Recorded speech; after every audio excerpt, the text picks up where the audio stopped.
Ayan, nakabili ako ng non-stick cooker. Electric stove siya. So, nagigisa lang ako ng ating mushroom. Dahil ano tayo, spaghetti for my bisita. Si Mateo nandito. Ayan.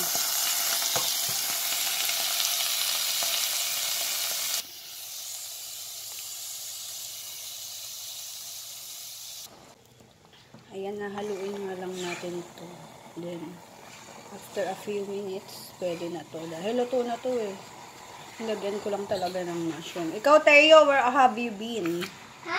Kakain na tayo. Buksan mo yung electric fan. Bunda ako sa friends ko eh. May friends ka na here? Ha? May friends ka? Nandun sa malapit sa atin. Pumuntahan ko na mamaya sila. Mag-hi ka muna. Hi. Hello. Napagod ka? Ha? Kakain na tayo. Spaghetti. Kumain na ako dun eh. Ha? Libre nila akong pagkain. Anong pagkain mo? Anong kinain? Hoy, wag ka lumabas. Ha? Nag-Jollibee? Sino nang libre sa'yo? Ano na? Ilak mo yung pinto. Nanay nila? Naku. Nakakahiya ka talaga. Huwag ka lumabas na. Bakit? Anong bakit? Hapon na, matulog ka na. Pahinga ka. Ba't nagpapalibre ka? Hindi mo naman kilala yun. Kilala ko anak niya. Saan ka kumain sa kanila? Sa bahay nila? Hindi. Saan? Saan kayo kumain? Sa playground? Ha?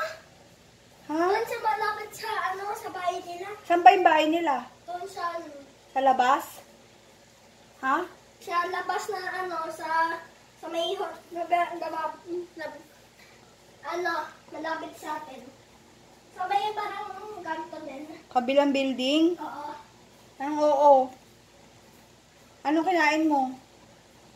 Chicken. Chicken Joy, tsaka rice? Wag ka nang babalik dun. Ikaw talaga, ha? Ayan, sabay na din ininit ko yung aming tinapay dahil ang pagkain namin today is spaghetti na may bread. Ayan, no rice for today. Ito yung spaghetti namin, waiting na siya. Okay. Na mamuli. Okay na yan, ha? Ayan, gagadgadin natin ang keso.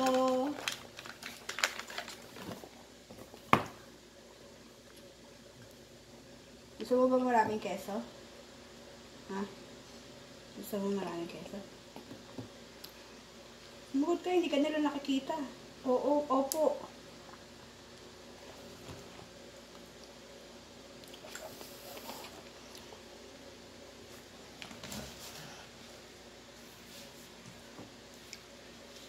Papatay mo na. Okay na. Daw mabait. No. Okay, kakain na tayo.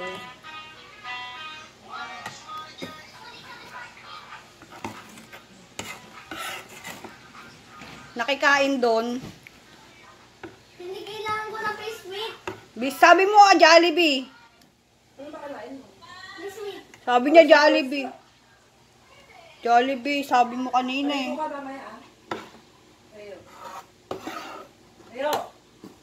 Hindi pa ba yan naliligo?